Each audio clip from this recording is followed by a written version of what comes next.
4 huge diversion tunnels blasted through the Black Canyon. One here, here, here, and here. Each one of these tunnels is 50 feet in diameter and just a little less than a mile in length. And you're standing in one of the diversion tunnels right now. Matter of fact, you're standing right about here at the present time. In addition to the diversion tunnels, they also built 2 huge earthen coffer dams, or temporary dams. The upper coffer dam here was 100 feet tall. What it did was force the Colorado River into the diversion tunnels and around the dam site, while the lower coffer dam, which was 65 feet tall, was there to prevent the river from backing up into the dam site. Now, these were major construction projects by themselves. It took 23 months to build Hoover Dam. It took 20 months for these projects, and they cost almost as much money as the dam itself did. But it was necessary. It's the only way they could do it, so they could get in there and build the dam. And built they did. On June 6, 1933, the first bucket of concrete was poured in the hole. For the next 23 months, working 24 hours a day, 7 days a week, 363 days a year, they poured concrete. Often pouring at the rate of 16 tons every 78 seconds. Until finally, May 29, 1935, the last bucket was poured on the 6.6 million ton pile of concrete that we know today as Hoover Dam. Now, once the dam was completed, they blew up the lower coffer dam so that the river could flow freely downstream. The upper coffer dam they left in place. As far as we know, it's still sitting out there at the bottom of Lake Mead.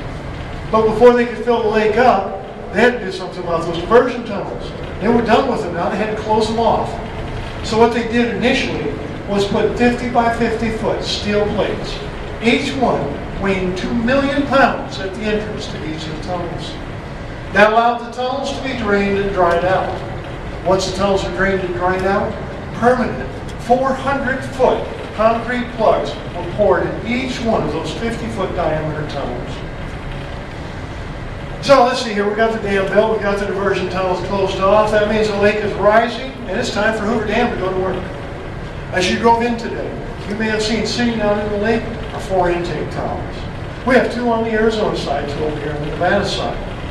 Now what happens is water comes in through valves in the lower part of these intake towers.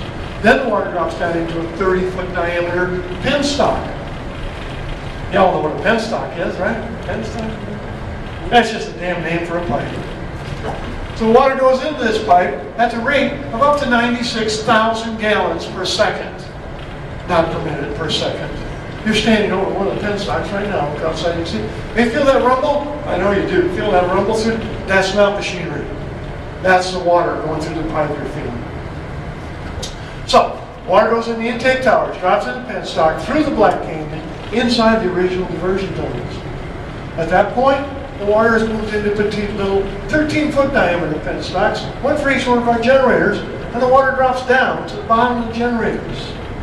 From there, it goes into a 4-foot diameter penstock. Altogether, water drops about 250 feet from the intake towers to the bottom of the generators. So consider that for a moment.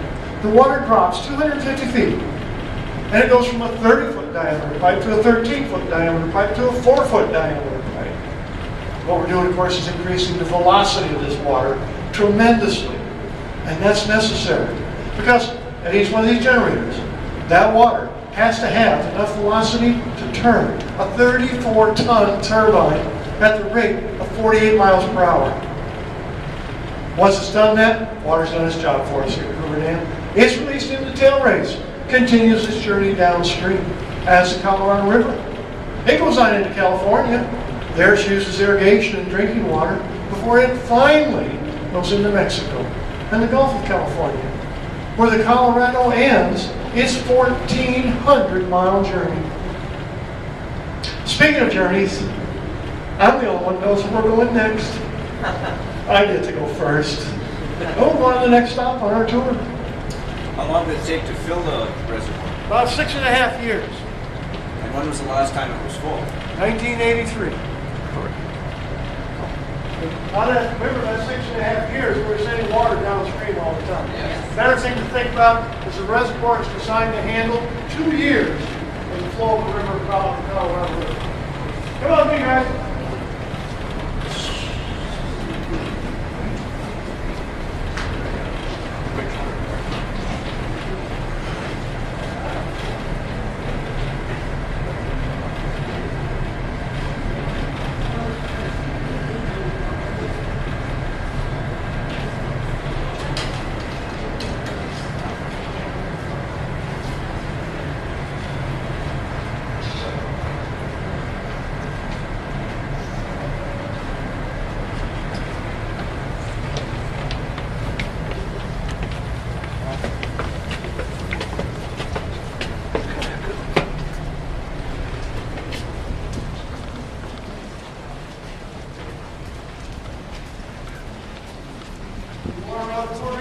All the way back to the ground, shoulder.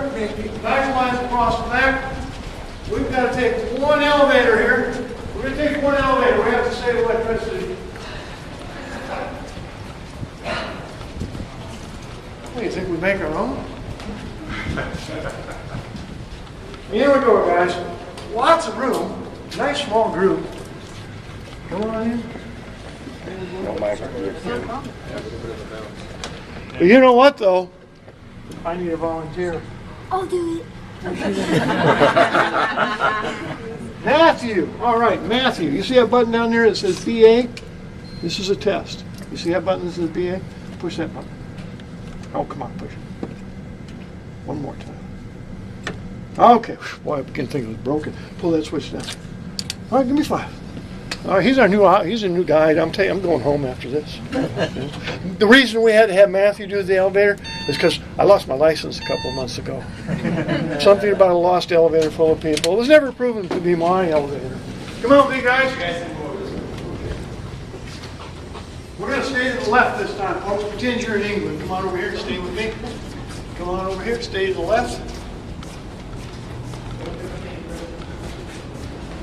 So how y'all doing? Great. Where are you visiting from? This is a workout here. Huh? So this is a good workout. Just, and you're doing it backwards. I got to make sure nobody tries to get away. You got to watch these people. Yeah? Where are you visiting from? Oh, I'm from Las Vegas. Vegas? Yeah. All right. We're from Chicago. So Chicago. They're From the my city guests. or from about 27 miles south. which town? Homewood. Huh? Homewood. Okay, I know. Homewood, Illinois. Absolutely. I know. I've been everywhere. Everything. Where in Vegas you live here? Summerlin? Where? Oh, out that way. Yeah, west side. West side? Nice area up there. I can't go out there. I live in Henderson. We're not allowed to go to the west side. Get out of here. All right, come on in, guys. Come on in. Hey, man. We got 15, right? 15. I'm on top of you, buddy. Find a place anywhere on the road. Look at the terrazzo. The terrazzo tiles. These are the generators. Okay, we're coming. It's a nice small group. We've got plenty of room for everything. We know we've done this before. It's not our first rodeo. Get your cameras out. You're going to want to take pictures here. Keep on coming in. Lots of room for everybody. Thank you, Mark. And you can move about as you wish, of course. You're now standing in the power plant on the Nevada side of the dam. What you're looking at down here are 8 of the 17 generators we have. The other 9 generators are located behind me across the Colorado River in the Arizona power plant. Now, each one of those generators you're looking at is capable of producing up to 130 megawatts of electricity. That's enough electricity from each generator for a community of 65,000 homes. And how do we do it? How do we create that electricity? Well, first of all, each one of the generators you're looking at is almost 7 stories tall. You're just looking at the top half of it, the rest of it's down below the floor. And you see that red panel around the generator. Behind that panel are located stators with copper coils all the way around the inside. Inside the stators is a rotor or a wheel with 4-ton electromagnets hanging from it. Now look about halfway down. Remember where the walkway is? Look inside. The lights burn out down there, but you can see inside the silver shaft spinning around. That shaft is 65 feet tall. At the top, that shaft's connected to the rotor with electromagnets. 65 feet down is connected to one of those turbines I was talking about downstairs. So, the way we create electricity is water comes in, turns the turbine. The turbine spins the shaft, which in turn spins those electromagnets at 180 revolutions per minute inside the stators, causing the electrons to become excited. Very simplistically put, that's how we create electricity. Here's Hoover Dam. Now, in Asia, like today, it is necessary to replace some parts of these new generators. That's why we have a big old bridge crane there we're going to run in the back. That crane has a 300-ton lifting capacity. 300 tons. How much is 300 tons? Well, put it this way. The Statue of Liberty in New York Harbor weighs 225 tons. So we can easily lift the Statue of Liberty with that crane. Yet, it's nowhere near big enough for the job we have. That rotor with the electromagnets I was talking about, that alone can weigh up to 550 tons. That's why we have to have two of those monster cranes in each power plant. Look at the second one right down there. They're using it to put the lid back on number 3 generator. And notice they're mounted on rails. They run the full 650-foot length of the power plant, so they can access any one of the generators. Now we can take the two generators and put them together in tandem to create a super crane, which time lift up with really big heavy ones. Okay, look down below next to the big generator. You see a relatively small brown piece of machinery down there? That's a generator also. That's called a Pelton water wheel generator. It puts out easily 2.4 megawatts of electricity. We have two of them. One here and one over on the Arizona side. And notice the light's lit on that one, showing that it is producing electricity for us today, just as it has since it was put into service in 1936. This was the first generator ever to go online here at Hoover Dam. And ever since then, these two little generators have provided all the in-house power we use here at Hoover Dam. All the lights, all the cranes, all the elevators we ride are powered by those two little generators. Okay, now I know y'all came here to see Hoover Dam. So where is Hoover Dam right now? Show me where Hoover Dam is. Which way is Hoover Dam? Oh my goodness gracious. Oh, okay guys, come on, turn around behind you, to my right. Look up there. You see that big concrete wall up there? You see that? That's not it. That's just a big old concrete wall. But behind it, behind that wall, is Hoover Dam and Lake Mead. Now, don't worry. At this level, there's 450 feet of concrete between us and the lake. That's part of the thing. Because at this level, that lake, that's about 400 foot deep at 51 degrees. You do not want to mess with that. Oh, look at the floor you're standing on. This beautiful terrazzo floor. This terrazzo floor is original to the dam. We've had almost 47 million visitors take a tour here at Hoover Dam, and virtually everyone has walked on this floor. Yet it's still in pretty good shape. I have best tribute to being installed. It was installed in 1936 and 1937 by the Martina family. Throughout the dam here, they installed 121,000 square feet of this flooring at a cost of almost $60,000, 50 cents a square foot. We don't know what it would cost today, but we'll start at millions and work our way up from there. All right, here we go. Yellow wristbands. Let's see them. Yellow wristbands. Hold on. Off to my right. Mark is waiting for you. Bye-bye. Only yellow wristbands. Everyone else, guess what? Thank you. Same rules apply. I get to go first again. Don't be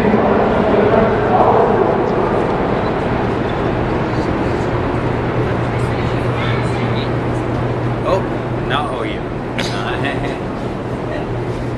11, 12, 13, 15.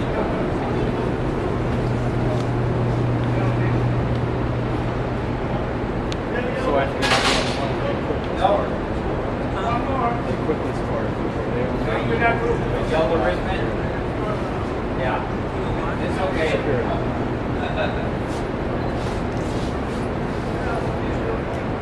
Once not Do you have any questions on what Dave talked about on his tour and any parts of it? Do you have a question about any? How empty is the reservoir right now? I think they say like me it's only 50% full. Yeah, I think it lasts about 50%, something like that. Only some of the generators are operating right now. Well, there what 4 lights on there. Yeah. Don't know how many in there, because I can't see them, but they might have a few more on there too. Now, the peak demand for the dam is called a peak power plant. It's in the summertime. That's when all the generator lights should be on working. It's only when the demand goes down in fall and winter, that's when they have maintenance. They do maintenance for the generators they're doing today. You won't see all of them on. Only in summertime. Okay, we're going to be walking through the dam, checking out the beautiful art deco that's also inside the dam. This tile is called terracotta. It came from New Mexico, actually. The marble terrazzo floor has colors in it as we walk through the dam. These colors represent, I think, 6 or 7 states in the United States that 30s has the marble cores in their states gave marble to build this beautiful marble floor. Even the Italian workers who installed the floor bought some marble from Italy. Somewhere in the dam, it's Italian marbles in the dam too. These doors and railings are all made of aluminum. Aluminum in the 30s was the new space age material, but the aluminum, it never rusts. That's why they use aluminum. Built for tourists to actually do showcase what American engineering and architecture skills the whole world could actually do in the 30s. It's amazing. This way.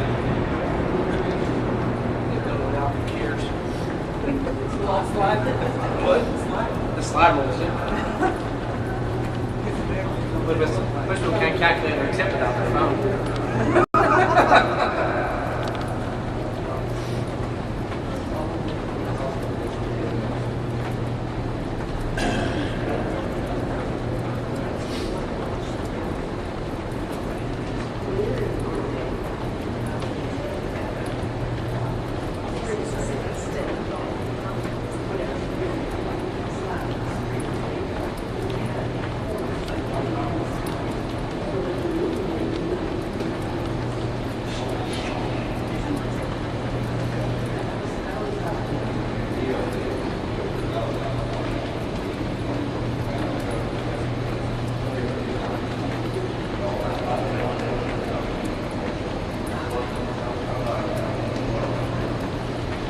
We can walk on either side, doesn't matter. Either side of it.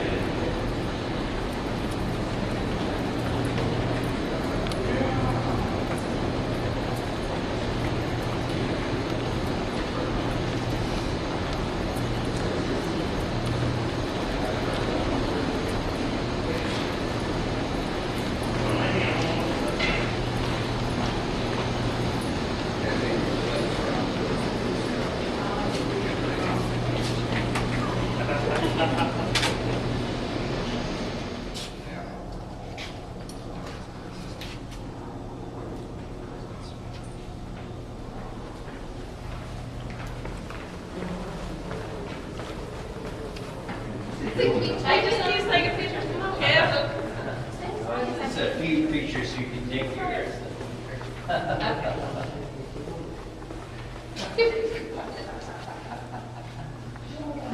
I got you. You want one with all you together?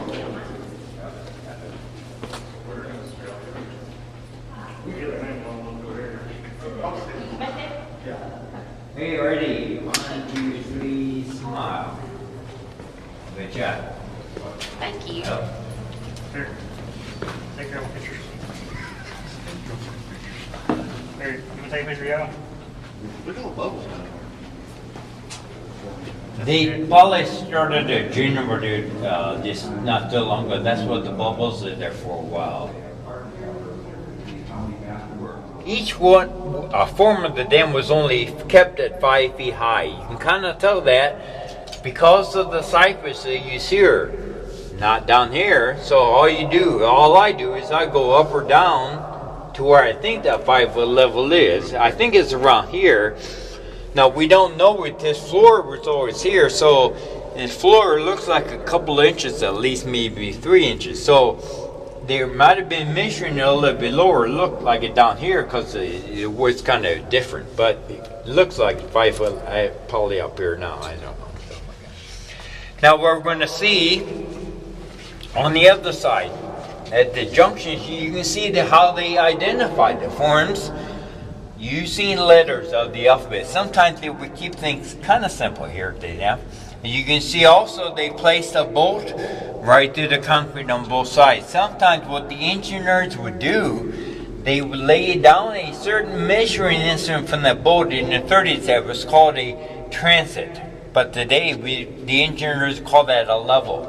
And that was laid there just to make sure that each form stayed 5 foot level. Straight across here, that's measured at 5 foot level. Now, you also probably see the yellow line, so it's harder not to see it.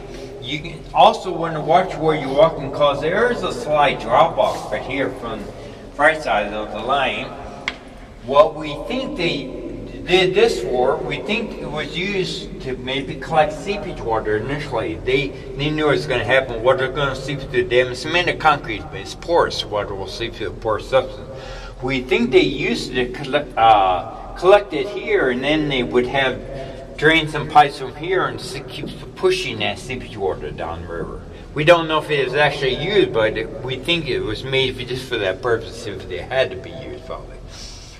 Now, the interesting thing, as you can see also, as we continue walking down the tunnel, we're following how they built the dam. They have various ways to build dams, but Hoover Dam is called an arch gravity. The arch in design, gravity by weight. They think the dam weighs only a tiny 6.6 million tons.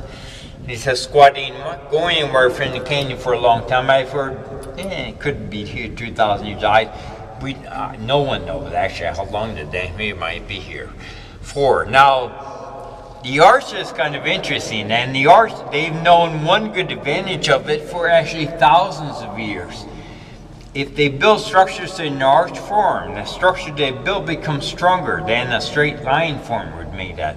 Now, the other good advantage of the dam, the arch, you've got the water here in the lake behind it pressing against the dam, but the way they built the dam, some of the water pressure is diverted and goes right through the canyon. The rock absorbs some of the water pressure. I've heard an estimate.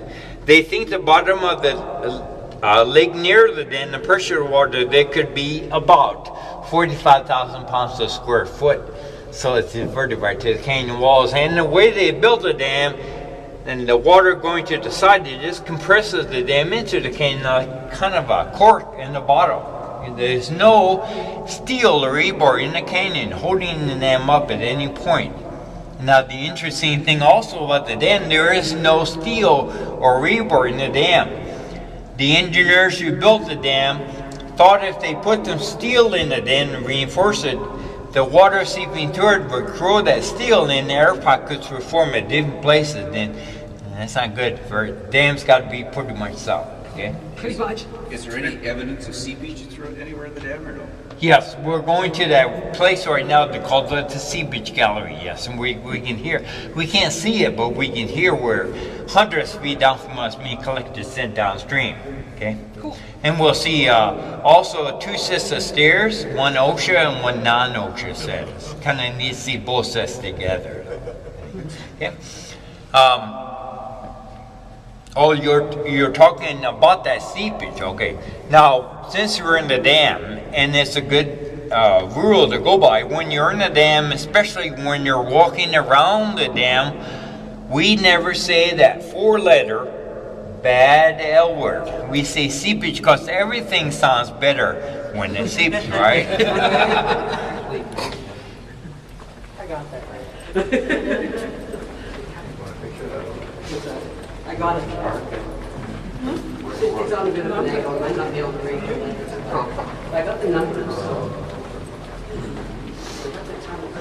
Yeah, like that's what I wanted. I saw that. Yeah. Like that kind of shoulders and yeah.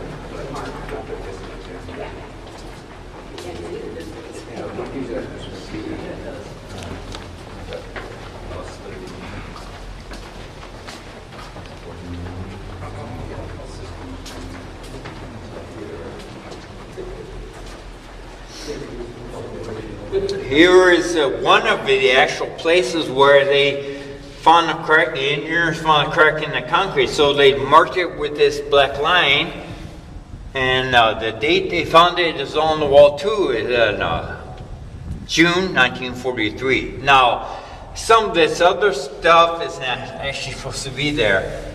I guess over the years, people have put some graffiti on the wall, concrete, that they're not supposed to do that. It's a national landmark. You don't do that national landmark. So, but this is actually supposed to be there. This other stuff, just disregard that stuff.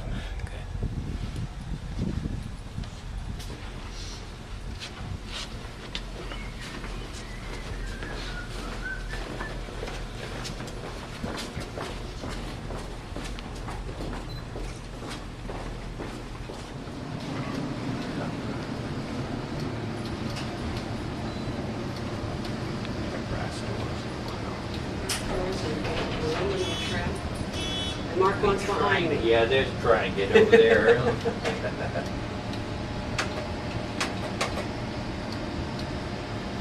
Nope. 15 Sharon on top.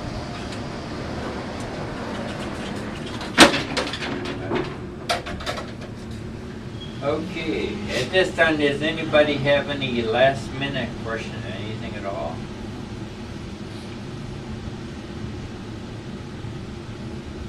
There's a couple of interesting places even for more history of the dam. One is actually in the Hacienda Casino. But in the casino, actually, they have some more room. They're showing you the actual 35-minute black and white movie, how they actually built it, and the movie is free, no charge. Now, if you want to continue, you got time to stop in the city of Boulder City, the city they built for the workers who built the dam. Downtown Boulder City, there is a Boulder Dam Hotel in the downtown area. In that hotel, the Hoover Dam Museum, this time you have to spend $2 to go through the museum, interesting museum showing how the history of how they built them during the Great Depression. The families lived in Boulder City at that time. Best way. Okay, would like you to stand over here to the right side. Fine. Over there. Right.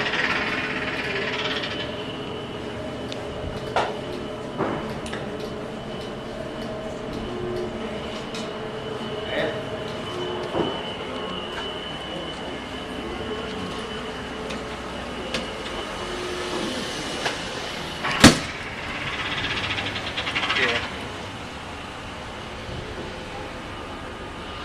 Most of the electricity from the dam actually goes to Southern California, as you can see here, the place it goes to. Here are some amazing amounts of statistics used to build the dam, the amounts they did. That's amazing. Now, 6 private companies built the dam. Their names over here, some of the very important people are in the flag also, those companies also there. Now you can, since we're on top of them, visit the old exhibit building over there. It's a 10-minute tape and light show presentation over there. It used to be the original visitor center, and during the war, it probably housed Army officers as their troops barged at the top of them during the war. The Army, on top of some of the hills that surround the dam, built, they'd say about 4 bunkers have been in place to protect the dam. One remains though, and you can see it. It's still there. Okay. It's up there by the tower on the right side, that bunker. You've got the yellow wristband. You can go in and out as much as you want today. To get back to the visitor center, you have to cross the street. Go down those stairs, escalators. There's security again, but you can do that. This is it again. You have the yellow wristband. Okay, I have to give another tour in about half an hour. Happy holidays. Thanks for visiting the dam, and may you all live long and prosper now. Thank you. Thank you.